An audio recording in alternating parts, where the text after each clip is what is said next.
Growing up, my parents' marriage was nothing short of a nightmare. They were incompatible right from the start and would clash frequently.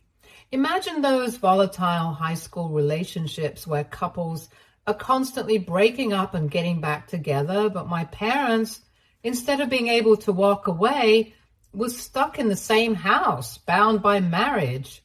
They couldn't escape each other, and neither could I. From the moment I came into this world, I was plunged into an environment where screaming, shouting, and physical altercations were the norm. Their arguments would often start over something trivial, maybe a minor disagreement or a small misunderstanding. But the tension would escalate quickly into a full-blown war. It wasn't uncommon for these fights to become physical, with them hitting each other or throwing objects across the room. The sound of glass shattering or a heavy object slamming against the wall became as familiar to me as the loud sound of the TV playing in the background. As a young child, I could never understand why my parents were so angry with each other. All I knew was that their fights terrified me. Whenever they started yelling, my instinct was to cry. It was the only way I knew how to express the fear and confusion that their anger caused. But my cries for comfort or for them to stop were only met with more anger. They would turn their rage on me, shouting at me to stop crying. As a result, I quickly learned that my emotions were not safe to express, that even my fear and sadness were unwelcome in my own home. Hence, I stopped feeling safe around my own parents. The two people who were supposed to protect me and make me feel secure were the very ones who made me feel the most vulnerable and afraid. I couldn't trust them to keep me safe because they couldn't even keep themselves from hurting each other. As I grew older, I developed coping mechanisms to shield myself from the chaos. Whenever the fights began, I would retreat to the nearest safe space I could find, usually my bedroom or a bathroom, any place where I could lock the door and put some distance between myself and their fury. In those small enclosed spaces, I would try to drown out the sounds of their fighting, sometimes covering my ears or burying my head under a pillow. Fortunately, things began to change when my maternal grandparents stepped in. They had been quietly observing the destructive pattern of my parents' relationship for years, and I think they finally reached a breaking point. Realizing how deeply my parents' constant fighting was affecting me, they decided to take action. My grandparents, along with other concerned family members, organized an intervention, a moment where everyone came together to confront the situation head on. During this intervention, my parents were given an ultimatum. Either they seek professional help through marriage counseling or they separate. For the first time, it felt like someone was truly seeing the damage that their relationship was causing, not just to themselves, but to me as well. The intervention wasn't just about saving their marriage, it was also about saving me from the ongoing emotional turmoil. My family made it clear that the toxic environment was taking a severe toll on my mental health, and something had to change.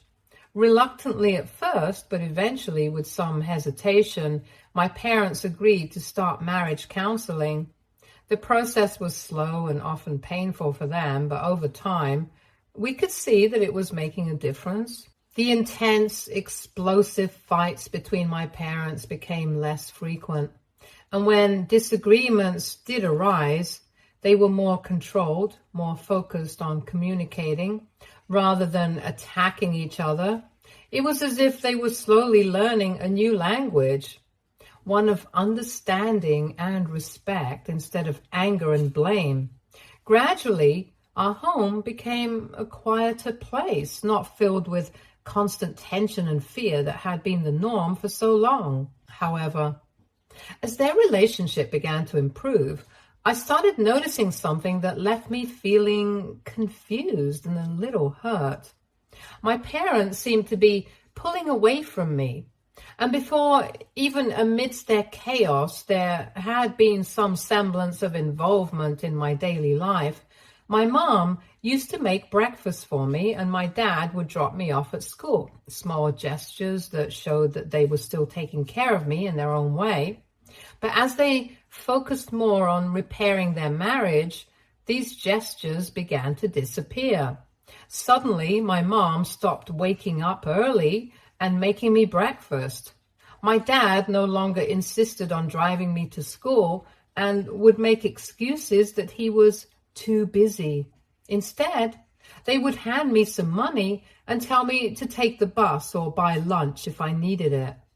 It was a strange and unsettling experience. On one hand, I was relieved that the fighting had lessened and that our home was no longer a battleground. But on the other hand, I felt a new kind of loneliness. I understood that they were going through a lot, but I couldn't shake the feeling that I was being left behind. That in their attempt to fix what was broken between them, they had somehow forgotten about me. As time went on, my parents' focus on their relationship continued to grow, but it seemed to come at the expense of their relationship with me. They started going out more often, just the two of them, leaving me behind. They would head out for dinners or date nights, something they had never done before, and I was left at home, told to eat whatever leftovers I could find in the fridge. They also stopped asking me about my grades or showing any interest in how I was doing at school.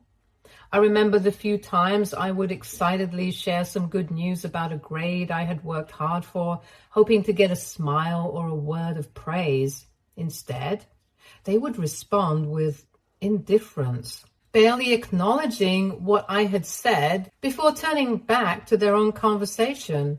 When my 15th birthday was approaching, I wanted to have a celebration with my close friends.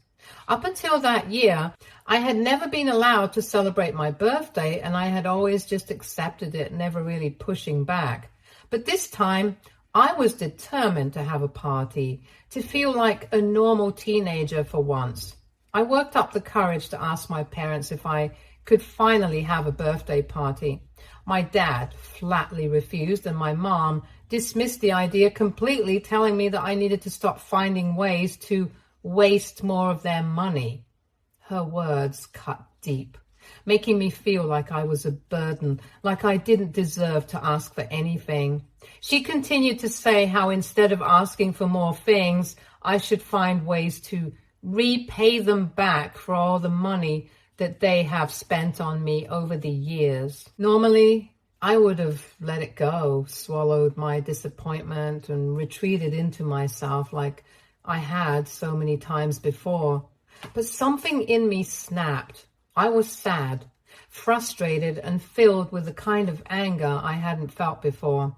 Maybe it was my teenage hormones, or maybe it was the accumulation of years of feeling neglected.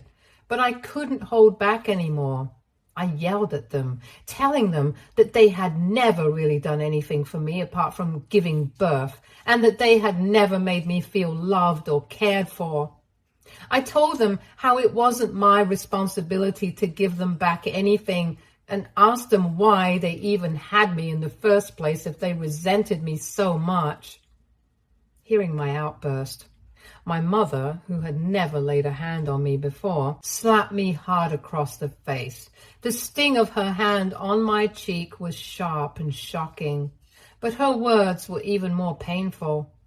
She told me that I had no right to speak to them like that I should be grateful just to be alive, and that I was lucky they had done as much as they had for me. I could feel my tears welling up. I turned to my dad, hoping he would step in, hoping he would defend me or at least comfort me.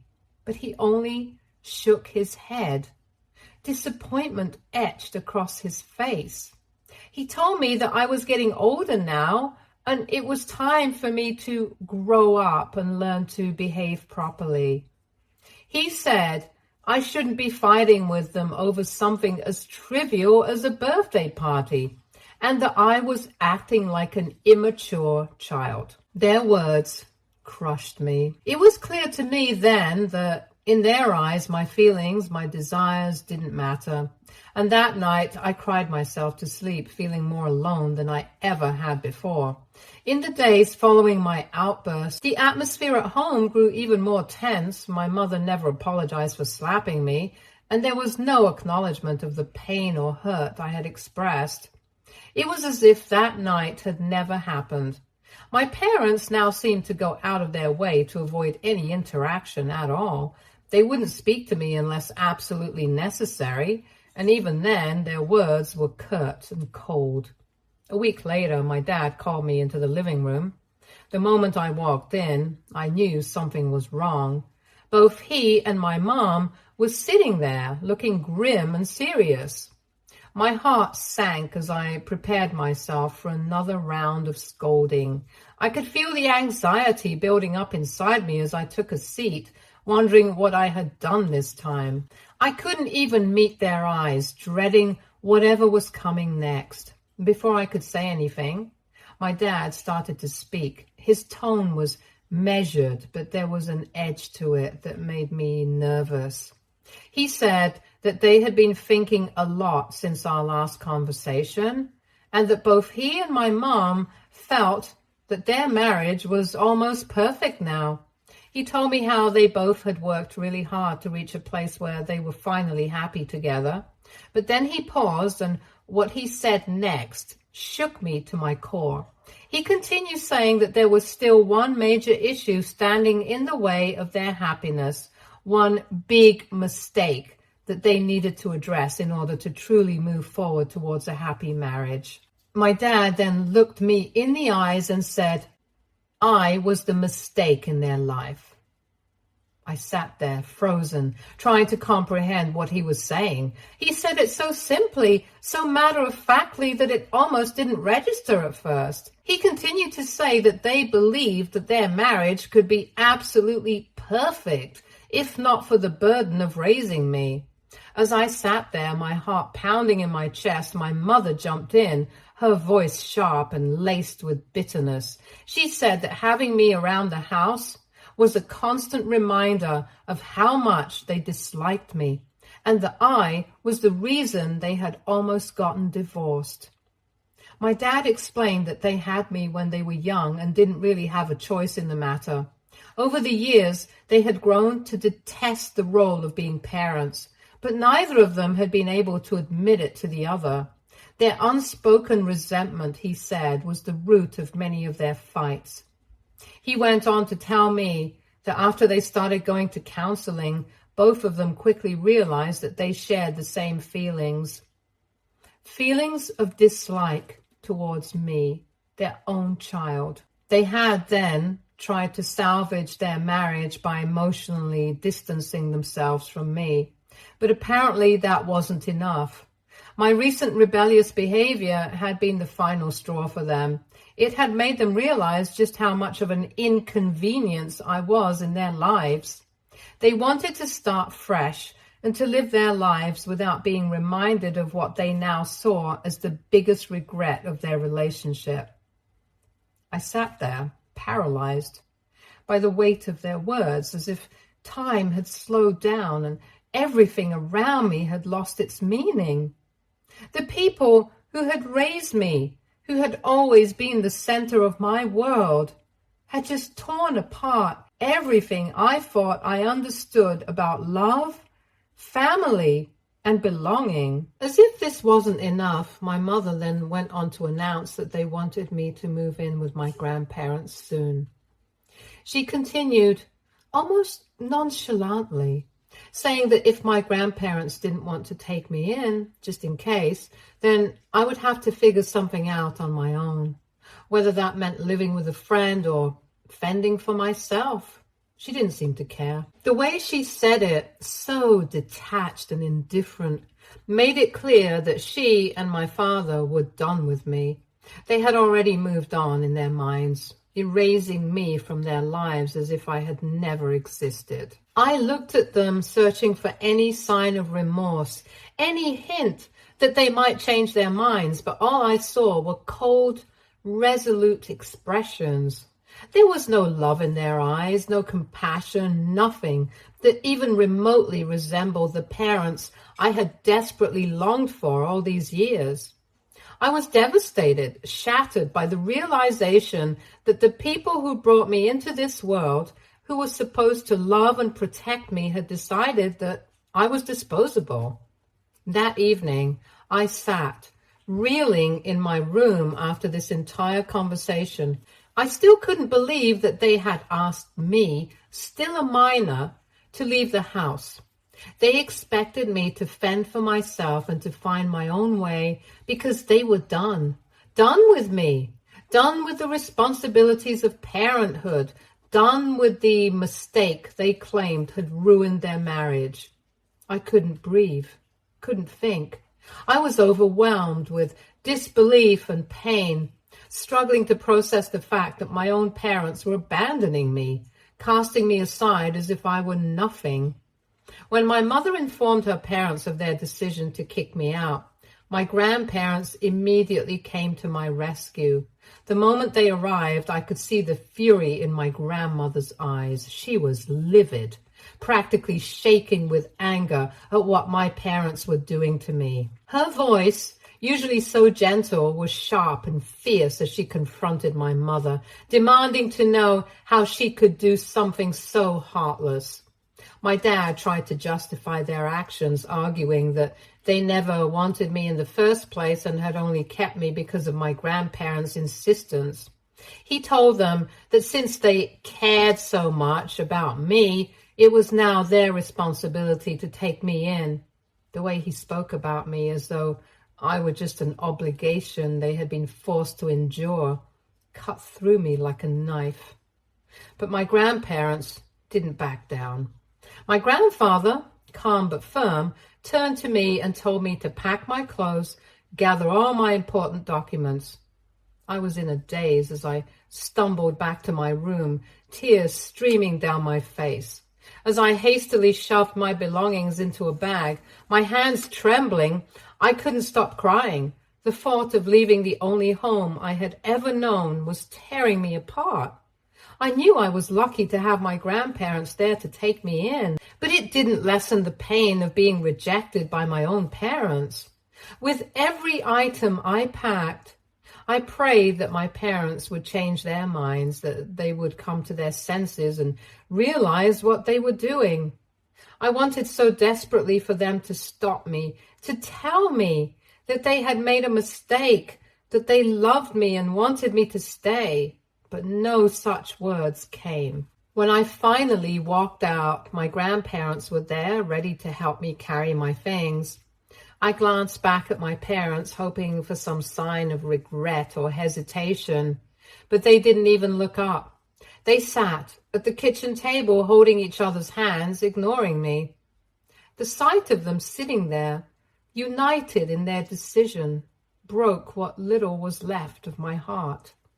It was at that moment that I realized that my parents only cared about each other, and they had chosen to hold on to their relationship at the expense of their own child.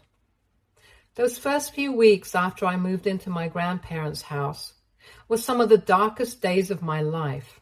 Every night, I was haunted by nightmares about my parents, terrifying dreams that left me waking up in the middle of the night drenched in sweat, tears streaming down my face. I would lie there, shivering in the darkness, unable to shake the overwhelming sadness that came from being abandoned by my own parents. I also started falling ill frequently, my body reflecting the trauma I was going through. My grandfather, worried about my health, took me to see a doctor. After a few examinations, the doctor gently explained that the stress I was under was taking a serious toll on my mental health. The weight of my emotions was manifesting in physical ways, breaking me down little by little. I could feel myself slipping further into a pit of despair. I stopped taking care of myself, eating irregularly, and losing interest in everything that had once mattered to me. My grades at school began to plummet. I missed my parents so much that it hurt. I kept hoping, wishing that they would call me, that they would realize that they had made a mistake and take me back. But the phone never rang. In moments of desperation, I would try to call them myself, clinging to the hope that hearing my voice might remind them that I still existed and I was still their child. But each time, they ignored my calls, letting them go unanswered. I would send my mother texts, pouring my heart out, begging her to come and take me back home. But all she would do was leave me on read. Her silence, a cruel reminder of how little I now meant to her. The weeks dragged on, each one heavier than the last. I was living in misery, my heart breaking a little more each day, as I grappled with the reality that my parents had truly left me on my own. Then one day, as my grandmother was combing my hair, something she did to comfort me, to try and bring some normalcy back into my life, she suddenly broke down in tears and she cried openly, her hands trembling as she held the brush. Through her sobs, she told me how much she wished I didn't have to go through this, how she and my grandfather just wanted to see me happy again. Watching my grandmother cry, I felt a pang of guilt and a wave of realization wash over me. Here was someone who loved me deeply, who was hurting just as much as I was, if not more, because she couldn't take my pain away. At that moment, I understood that I couldn't keep letting myself fall apart. My parents weren't coming back. They had made their choice and moved on. As much as it broke my heart to accept it, I knew I had to make peace with that truth. I realized then that I needed to start picking up the pieces of my life, not just for myself, but for my grandparents too. They had taken me in when I had nowhere else to go, and they were doing everything they could to help me heal. They deserved to see me try, to see me fight to rebuild my life. From that day forward, I resolved to take it one step at a time. It wasn't easy. There were still days when the sadness felt overwhelming, and when I missed my parents so much it felt like I couldn't breathe. But I knew I had to keep moving forward for my sake and for the sake of the people who still cared about me. My grandparents had become my lifeline, and I owed it to them and to myself to try to find a way back to happiness. Over the months, I slowly began to shift my focus from the overwhelming sadness of losing my parents to the small positive things that were starting to happen in my life. For example, my grandmother makes me breakfast every morning. She has this adorable habit of spreading ketchup on my toast in the shape of a smiley face. It is such a simple gesture, but it makes me feel cared for in a way I have never felt before. My grandfather is a stickler for neatness and believes that a crumpled shirt is a poor reflection of one's character. Hence, every morning, he irons my clothes for school with such precision that I look sharp and put together when I leave for school. Living with my grandparents has also brought new freedoms that I had never experienced before. For the first time, I'm allowed to participate in after-school activities, and this is something my parents had never permitted. But now I have joined clubs and sports teams and made new friends. Weekends have become something I look forward to as well. My grandparents always encouraged me to hang out with my friends, something that had always been limited before.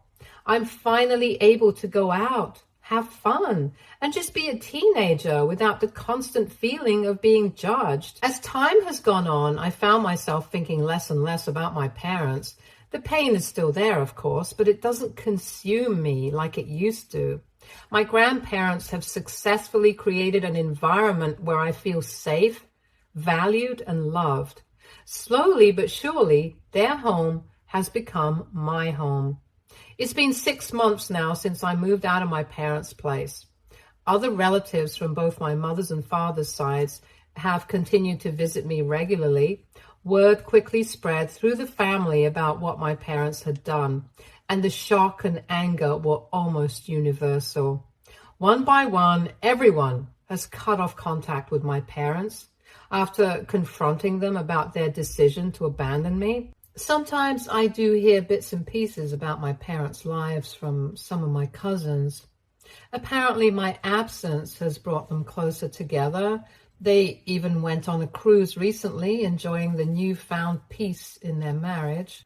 Hearing that stung, but I tried to push the thoughts away. I hadn't reached out to them in months, determined to move on and focus on the life I was rebuilding with my grandparents. Then yesterday, something happened that I never expected. My phone rang, and when I glanced at the screen, I felt my heart stop. It was a call from my mom. For a moment, I thought I was dreaming, a cruel trick of my mind, but no matter how many times I rubbed my eyes, the phone kept ringing. My hand trembled as I picked it up, my heart pounding in my chest. And when I finally answered, the first thing I noticed was the sound of her breathing on the other end. It was shaky and uncertain. After what felt like an eternity of awkward silence, she spoke. Her voice was softer than I remembered, almost hesitant, as she asked how I had been doing. The question hung in the air, and I found myself unable to respond. What could I possibly say to her? That I was fine? That I was broken? That I had missed them every day and yet resented them for what they had done? I kept quiet, unsure of what to say, and then she spoke again, asking if I was free to talk because she had something important to discuss with me. Her words were careful, almost rehearsed, and it made me wonder what could possibly be so important now, after all this time. Why now, after months of silence, after they had seemingly moved on with their lives? There was so much left unsaid between us, so much hurt that had festered in the months since they kicked me out. I wasn't sure if I was ready to hear what she had to say, but I also had a faint, painful hope that maybe, just maybe, she was reaching out to make amends. I asked her what it was that she wanted, trying to keep my voice steady despite the whirlwind of emotions surging inside me. There was a pause on the other end, and I could almost hear her gathering the courage to speak. Then my mom took a deep breath and asked me if I could come back home.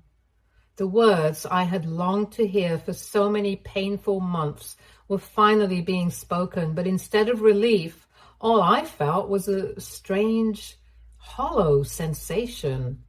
She continued, saying that she and Dad regretted kicking me out and had spent time thinking things over.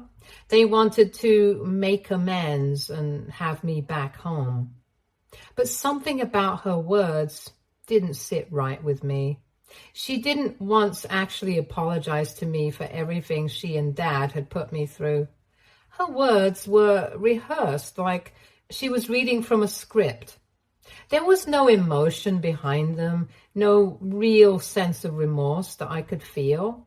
I told her that I didn't believe her and that it sounded like she was lying. I pointed out that if she and Dad truly regretted their actions, they wouldn't have waited 6 months to reach out. They could have easily come to my grandparents' house, knocked on the door, and asked for my forgiveness. But instead, they had been silent for half a year, living their lives without me, going on vacation, and apparently growing closer. Now, out of the blue, she was calling me, acting like everything could be fixed with a few words, as if the damage they had done could be so easily undone. I told her to stop playing with my heart, that I didn't need them anymore. They had made their choice when they kicked me out, and I had spent the last 6 months trying to rebuild my life without them. I wasn't about to let them waltz back in and pretend like nothing had happened. With that, I cut off the call. I still have no idea what to think about this. AITA for not believing my mother and moving back home after she and Dad kicked me out. Update 1. Thank you to everyone who has shown me support and reached out during this time. Since my last conversation with my mom, she has called me 3 times more, but I haven't answered any of them.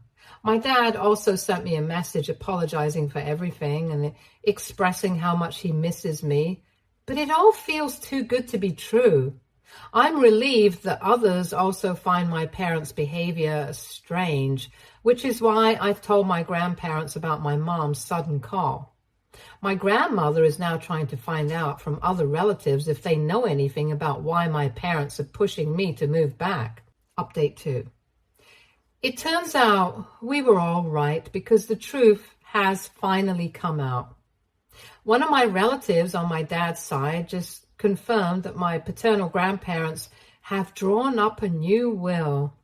My dad, being their only child, is supposed to inherit everything. However, in their new will, they've added a condition. For my dad to access the inheritance, they need my signature as well, and the money has to be equally divided between me and him. If I don't sign the papers, the entire inheritance will be donated to charity. My paternal grandparents have stayed in touch with me, and like everyone else, know how my parents abandoned me. I'm sure this is their way of trying to bring my parents and me back together. However, it's now clear that my parents only reached out to me because they're afraid of losing this inheritance if they don't continue to have a good relationship with me. It's clear they want me to move back in so that if and when my paternal grandparents pass away, I won't resist signing for the inheritance. Update 3. My maternal grandparents have since talked to my parents and warned them that we now understand their true motive for reaching out to me. My mom tried to backtrack, claiming it wasn't just about my paternal grandparents' will and that I would also benefit from the inheritance, so I should consider my future. But my grandmother wasn't swayed by her argument. She responded by telling my mother that she was no longer considered her daughter and expressed shame over how inhumane she had become. In the wake of that confrontation, I decided to block my parents. I will continue to live with my grandparents as I have for the past few months. I'm learning to accept that while my relationship with my parents may never be repaired, I have the chance to build something positive from the experience. It's definitely not the life I imagined, but it's one where I'm finally surrounded by people who genuinely care about me and want the best for me. For now, that's enough. Stay tuned for more stories from our